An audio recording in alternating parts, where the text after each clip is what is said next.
പത്തനംതിട്ടയിലെ പോലീസ് നടപടിയിൽ വഴിത്തിരിവാകുന്ന CCTV ദൃശ്യങ്ങൾ മാതൃഭൂമി ന്യൂസിന് ലഭിച്ചു. പരാതിക്കാരും ബാറിൽ നിന്ന് മദ്യം വാങ്ങാൻ ശ്രമിച്ചതായാണ് സൂചന. യുവതിയടക്കം പരാതിക്കാർ ബാറിന് മുന്നിൽ കാത്തുനിന്നത് 7 മിനിറ്റിലേറെ. ഇതിനുശേഷമാണ് പോലീസ് വാഹനം ബാറിന് മുന്നിൽ എത്തുന്നത്. വാഹനം നിർത്തി വിശ്രമിക്കവേ ലാത്തിചാർജ് ഉണ്ടായി എന്നാണ് ഇവർ ഉയർത്തുന്ന ആരോപണം.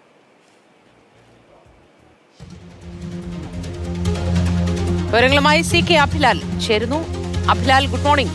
കാര്യങ്ങൾ വീണ്ടും മാറി മറിയുകയാണോ? കാരണം ബാറിൽ നിന്ന് മദ്യം വാങ്ങാൻ ഇവരുടെ കൂട്ടത്തിലുള്ളവരും ശ്രമിച്ചു എന്നാണല്ലോ ഇപ്പോൾ നമുക്ക് ലഭിക്കുന്ന വിവരങ്ങൾ. ഈ ദൃശ്യങ്ങളിൽ 7 മിനിറ്റോളം ഇവർ ബാറിന് മുന്നിൽ കാത്തു നിന്നു എന്നും നമുക്ക് ദൃശ്യങ്ങളിൽ നിന്നും വ്യക്തമാണല്ലോ. വിശദാംശങ്ങൾ എന്താണ് അഭിലാൽ? Good morning.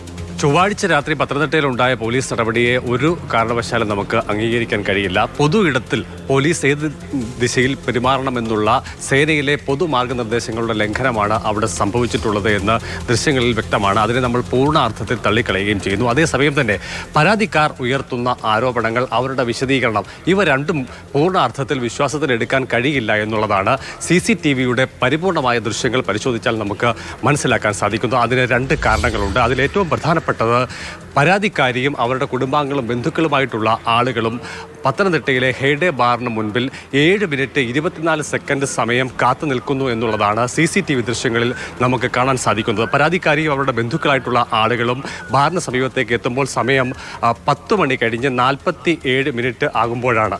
അതിനുശേഷം 7 മിനിറ്റുകൾ കൂടി പിന്നിട്ട് 10 മണി 54 മിനിറ്റ് 50 സെക്കൻഡ് പിന്നിടുന്ന വേളയിലാണ് ഇവിടേക്ക് പോലീസ് വാഹനം എത്തിച്ചേരുന്നത്.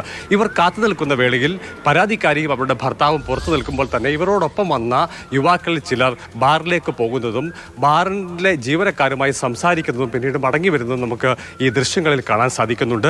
ബാറിന് പുറത്തെ CCTV ദൃശ്യങ്ങളും അതോടൊപ്പം തന്നെ റിസപ്ഷനിൽ നിന്നുള്ള പുറത്തേക്കുള്ള കാഴ്ചകൾ പകർത്തുന്ന CCTV ക്യാമറയുടെ ദൃശ്യങ്ങളുമാണ് മാതൃഭൂമി ന്യൂസിന് ലഭ്യമായിട്ടുള്ളത്. ഇതിൽ പരിപൂർണമായി പരിശോധിക്കുമ്പോഴാണ് ഈ തരത്തിൽ നമുക്ക് ചില സംശയങ്ങൾ കൂടി ഉന്നയിക്കാൻ കഴിയുന്നത്. അതായത് ബാറിന് പുറത്ത് വന്ന യുവാക്കൾ ഗ്ലാസ് ഡോറിൽ തട്ടി മദ്യം ആവശ്യപ്പെടുകയും കൊടുക്കാത്തതിനെ തുടർന്ന് ബഹളം വെക്കുകയും പിന്നീട് അവർ മടങ്ങിപ്പോവുകയും ചെയ്തു. ഇതേ തുടർന്നാണ് പോലീസിന്റെ നടപടികൾ ഉണ്ടായത് എന്നുള്ളതാണ് ബാർ ജീവനക്കാർ പരാതിയായി ഉന്നയിച്ചിട്ടുള്ളത്. സമാനമായ സ്ഥിതി CCTV ദൃശ്യങ്ങൾ പരിശോധിക്കുമ്പോൾ വ്യക്തമാണ്. ചുരുക്കത്തിൽ മദ്യം വാങ്ങാൻ എത്തിയവരുടെ കൂട്ടത്തിൽ പരാതിക്കാരായ ചിലരും ഉണ്ട് എന്ന് സംശയിക്കേണ്ടിയിരിക്കുന്നു. പോലീസ് ആ വഴിക്ക് അന്വേഷണം കൊണ്ടുപോവുകയാണ്. രണ്ടാമത്തെ വിഷയം, വിവാഹ സൽക്കാര പരിപാടി കഴിഞ്ഞ് മടങ്ങവേ വഴിയരികിൽ വാഹനം നിർത്തി വിശ്രമിക്കുന്ന വേളയിലാണ് പോലീസ് നടപടി ഉണ്ടായത് എന്നുള്ളതാണ് പരാതിക്കാരെയും അതോടൊപ്പം തന്നെ അവരുടെ കുടുംബാംഗങ്ങളുമൊക്കെ തന്നെ ആക്ഷേപമായി ഉയർത്തിക്കൊണ്ട് വന്നിട്ടുള്ളത്. ഈ ദൃശ്യങ്ങൾ പരിശോധിച്ചാൽ 7 മിനിറ്റ് സമയം ബാറിന് പുറത്ത് കാത്തു നിൽക്കുകയാണ് ഉണ്ടായത്. അല്ലാതെ കേവലം വിശ്രമത്തിലേക്ക് പോവുകയല്ല ഉണ്ടായിട്ടുള്ളത് എന്നുള്ളതാണ് നമുക്ക് മനസ്സിലാക്കാൻ സാധിക്കുന്നത്. എന്തായാലും പരാതി ഉന്നയിച്ചവർ തന്നെ അഭിലാൽ, അതായത് സ്ത്രീകളും കുട്ടികളും അടക്കമുള്ള സംഘമായിരുന്നു. വലിയൊരു പ്രക്ഷോഭമൊക്കെ അവിടെ ഉണ്ടാക്കിയിരുന്നു. അവരൊരു വലിയ പ്രശ്നത്തിലേക്കൊക്കെ പോയിരുന്നു എന്നതാണ്. ബാറിൽ സമയം കഴിഞ്ഞ് മദ്യം ആവശ്യപ്പെട്ടിരിക്കാം. അവിടെ അവരൊരു പ്രശ്നത്തിലേക്ക് പോയോ എന്നതിനെ കുറിച്ച് നമുക്ക് വ്യക്തതയുണ്ടോ?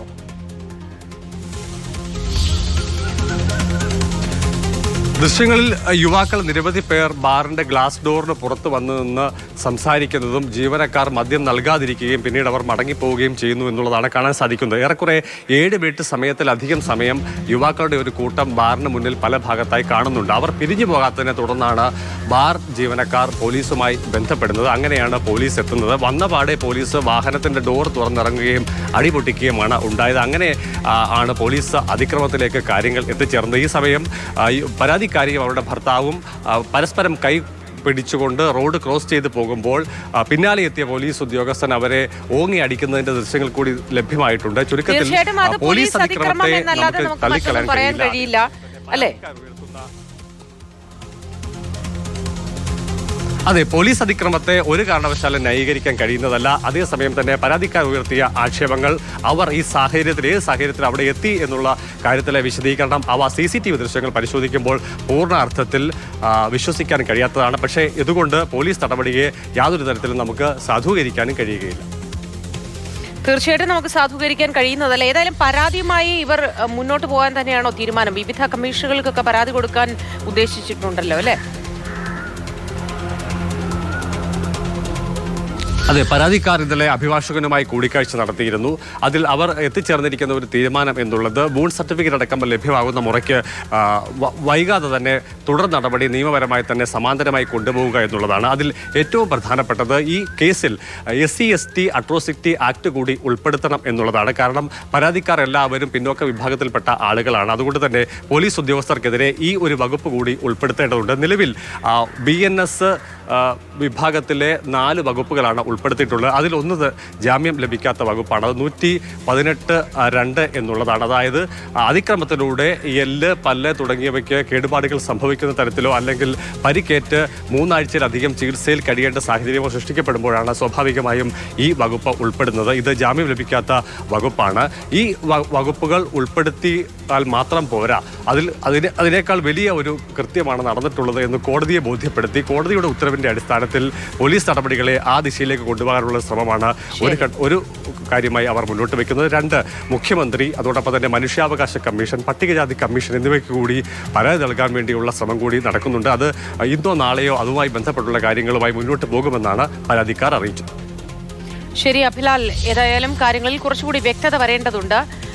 വഴിയരികിൽ വാഹനം നിർത്തിയിട്ട് വിശ്രമിക്കുന്ന സമയത്താണ് പോലീസ് എത്തി അതിക്രമം നടത്തിയത് എന്നതാണ് പരാതിക്കാരുടെ വാദം.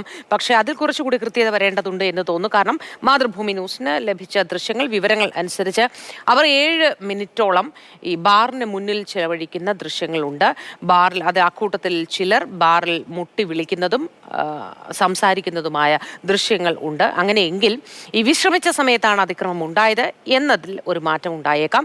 ഏതായാലും വിശദമായി തന്നെ പോലീസ് അന്വേഷിക്കുന്നു. പരാതിക്കാരും അവരുടെ പരാതിയിൽ ഉറച്ചു നിൽക്കുന്നു. കാരണം അങ്ങനെ സ്ഥലത്തെത്തി പോലീസ് ഒന്നും നോക്കാതെ ലാത്തി പ്രയോഗിക്കുകയായിരുന്നു. സ്ത്രീകളടക്കമുള്ളവർക്ക് പരിക്കേറ്റു എന്നതും ഒരു പ്രധാനപ്പെട്ട കാര്യമാണ്. പോലീസ് അതിക്രമം അവിടെ ഉണ്ടായി എന്നത്. അതുമായി ബന്ധപ്പെട്ടും അവർ വിവിധ കമ്മീഷനുകൾ പരാതിയിലേക്ക് നീങ്ങുകയാണ്.